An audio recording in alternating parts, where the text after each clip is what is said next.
सत्र 2023-24 का प्रश्न पत्र जो विद्यार्थी 2023-24 के परीक्षा में बैठने वाले हैं उनके लिए यह प्रश्न पत्र बहुत ही महत्वपूर्ण है। तो प्रश्न पत्र के प्रश्न देखते हैं जो सामाजिक विज्ञान का है। सामाजिक विज्ञान के प्रश्न पत्र का पहला प्रश्न है, राष्ट्रवाद का उदय सर्वप्रथम किस देश से हुआ था? तो राष्ट्रवाद का उदय सर्वप्रथम फ्रांस देश से हुआ था।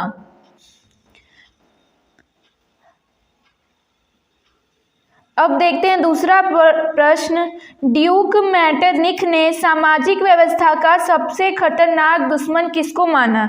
मैटरनिख ने सामाजिक व्यवस्था का सबसे खतरनाक दुश्मन मेस्सीनी को माना था।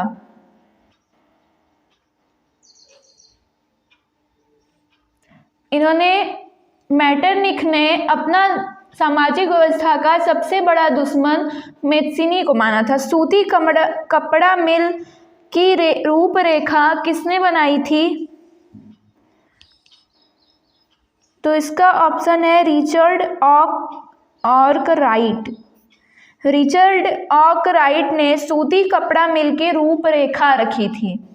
1928 से 1934 के बीच भारत में गेहूं की कीमत 50% तक गिर गई। इसका कारण था अंतर्राष्ट्रीय बाजार में।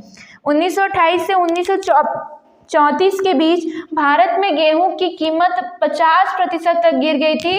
इसका कारण था महामंदी। महामंदी के कारण बहुत मूल्य गिर गई थी, इसलिए गेहूं की कीमत 50% तक भारत में गिर गई थी। और महामंदी की शुरुआत 1929 से हुई थी। तो इसका अंतर्राष्ट्रीय बाजार में कीमतों का गिरना,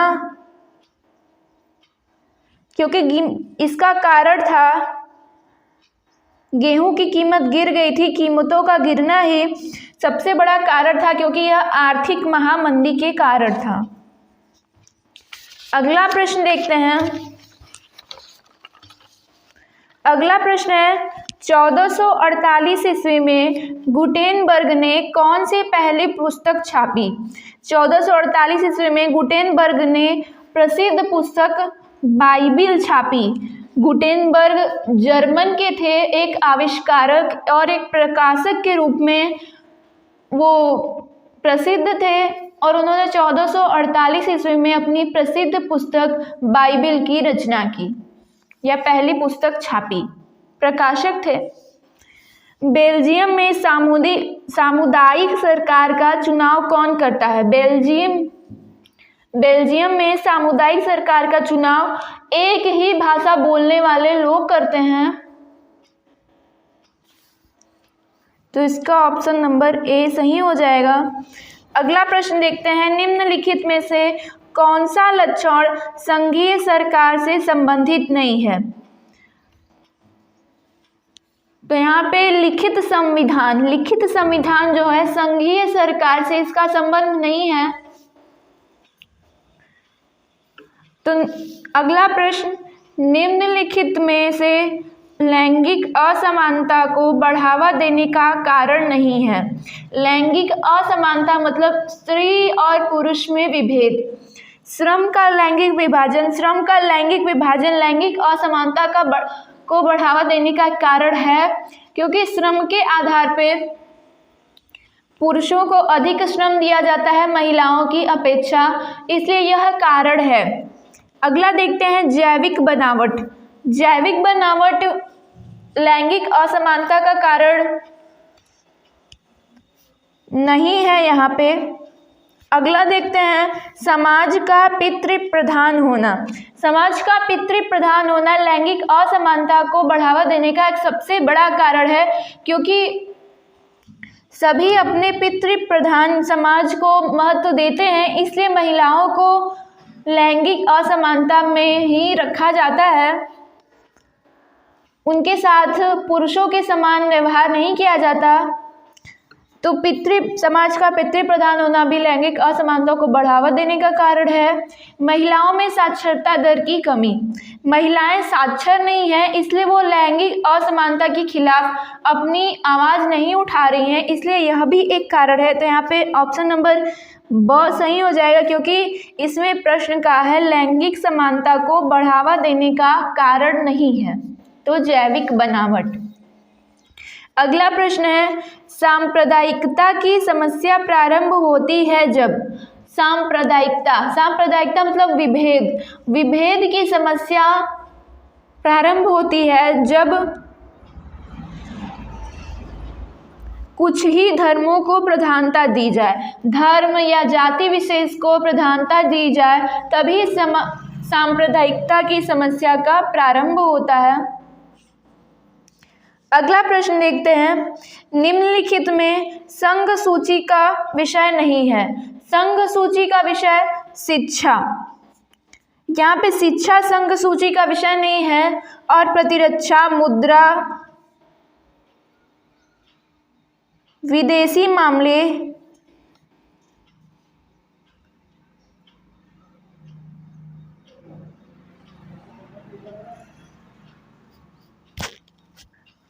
अगला प्रश्न है, निम्नलिखित में से पंजाब में भूमि संकुचन का मुख्य कारण क्या है।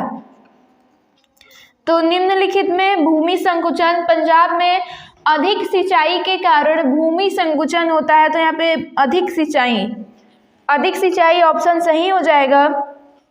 अगला प्रश्न देखते हैं, निम्नलिखित को सुमेलित करते हुए सही विकल्प का चयन कीजिए। तो यहाँ पे क है भाखड़ा नांगल बांध।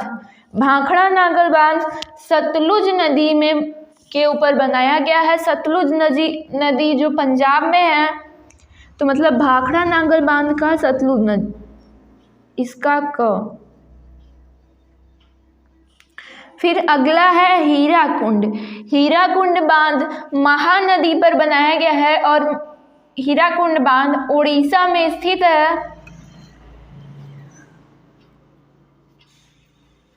फिर अगला है सरदार सरोवर बांध। सरदार सरोवर बांध को SSD भी कहते हैं, सरदार सरोवर डैम। अभी प्रधानमंत्री नरेंद्र मोदी ने उस बांध का उद्घाटन किया था, जो कि गुजरात में स्थित है और नर्मदा नदी पर, मतलब इसका हो जाएगा ग। बचा टिहरी। टिहरी बांध भागीरथी पर बनाया गया है। भागीरथी मतलब गंगा नदी पर बनाया गया है, जो कि उत्तराखंड में स्थित है। अब ऑप्शन देखते हैं, क का तीसरा 2 ऑप्शन में है, फिर ख का चौथा, स ऑप्शन इसका सही हो जाएगा। अगला प्रश्न देखते हैं, निम्नलिखित में प्राथमिक क्षेत्र का क्रियाकलाप नहीं है। पहला ऑप्शन है मछली पकड़ना, कृषि, गुड़ बनाना और डेयरी। तो यहाँ पे मछली पकड़ना, कृषि और डेयरी तीनों प्राथमिक क्षेत्र के क्रियाकलाप हैं। इसमें गुड़ बनाना, विनिर्माण जो होता है वो द्वितीयक क्षेत्र से होता है, तो इसलिए वो प्राथमिक क्षेत्र से नहीं है। तो यहाँ पे ऑप्शन नंबर ग, यहाँ पे ये गलत दिया है, यहाँ पे केवल ग होना चाहिए, तो इसका अ सही हो जाएगा। गुड़ बनाना प्राथमिक क्षेत्र से नहीं है। अगला प्रश्न है, सार्वजनिक एवं निजी क्षेत्र को किस आधार पर वर्गीकृत किया जाता है। सार्वजनिक और निजी क्षेत्र को स्वामित्व के आधार पर वर्गीकृत किया जाता है। स्वामित्व मतलब उद्यम का स्वामित्व के आधार पर सार्वजनिक एवं निजी क्षेत्र के आधार पर, उद्यम के स्वामित्व के आधार पर वर्गीकृत किया जाता है। भूक्षरण से क्या तात्पर्य है। भूक्षरण से तात्पर्य है कि भूक्षरण मतलब एक जगह की मिट्टी दूसरी जगह चली जाती है। जैसे राजस्थान में गर्म हवाओं के चलने के कारण मिट्टी यहाँ से वहाँ चली जाती है और मिट्टी वहाँ की अनुपजाऊ होती है, इसलिए भूक्षरण से तात्पर्य है भूमि का अनापजाऊ होना, अनुपजाऊ होना। अगला प्रश्न, मगरमच्छ, गैंडा, काला हिरण किस जाति में नहीं आते हैं? किस जाति में नहीं आते हैं? मगरमच्छ, गैंडा और काला हिरण यह संकटग्रस्त जाति में आते हैं, क्योंकि यह एकदम विलुप्त, इन पर संकट आ गया है, ये विलुप्त होते जा रहे हैं, तो यह संकटग्रस्त जाति में आते हैं। लेकिन प्रश्न में पूछा है किस जाति में नहीं आते हैं, तो सामान्य जाति में नहीं आते हैं। अगला प्रश्न है, निम्नलिखित में से कौन सा व्यापार अवरोधकों का लक्षण नहीं है? कौन सा व्यापार अवरोधकों का लक्षण नहीं है? तो पहला ऑप्शन है, सरकार विदेश व्यापार को नियमित करने के लिए व्यापार अवरोधकों का प्रयोग कर सकती है। दूसरा है, सरकार यह निर्णय ले सकती है कि देश में किस प्रकार की वस्तुएं कितनी मात्रा में आयातित होनी चाहिए। तीसरा है, विश्व व्यापार संगठन व्यापार अवरोधकों को बढ़ावा देता है। और चौथा है, अधिकतर देश व्यापार अवरोधकों का प्रयोग अपने घरेलू उद्योग की सुरक्षा के लिए करते हैं।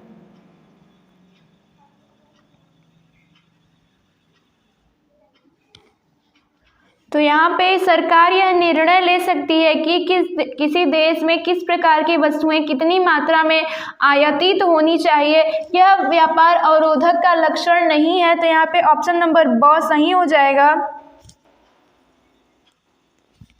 अगला प्रश्न, भूमिहीन ग्रामीण मजदूरों के लिए सबसे अधिक उपयुक्त विकास का लक्ष्य कौन है? भूमिहीन ग्रामीण मजदूरों के लिए सबसे अधिक उपयुक्त विकास का लक्ष्य कौन है? इसमें ऑप्शन करेक्ट होगा कि उन्हें अधिक मजदूरी देना, और अधिक मजदूरी देने पर उन्हें एक बेहतर श्रम को देना। तो यहाँ पे अधिक मजदूरी देना सही हो जाएगा। अगला प्रश्न है, कौन सा परंपरागत ऊर्जा का स्रोत नहीं है? तो कोयला, यहाँ पे कोयला परंपरागत ऊर्जा का स्रोत है, तो भूतापी ऊर्जा परंपरागत ऊर्जा का स्रोत नहीं है, यह गैर परंपरागत और नवीकरणीय ऊर्जा का स्रोत है। अगला प्रश्न है, वैश्वीकरण का बहुराष्ट्रीय कंपनियों के निवेश पर क्या प्रभाव पड़ा? वैश्वीकरण का बहुराष्ट्रीय कंपनियों के निवेश में वृद्धि हुई। सही है, क्योंकि अधिक से अधिक निवेश कर पाए। बहुराष्ट्रीय कंपनियों द्वारा भारत के विदेशी व्यापार के अधिकांश भाग पर नियंत्रण हुआ।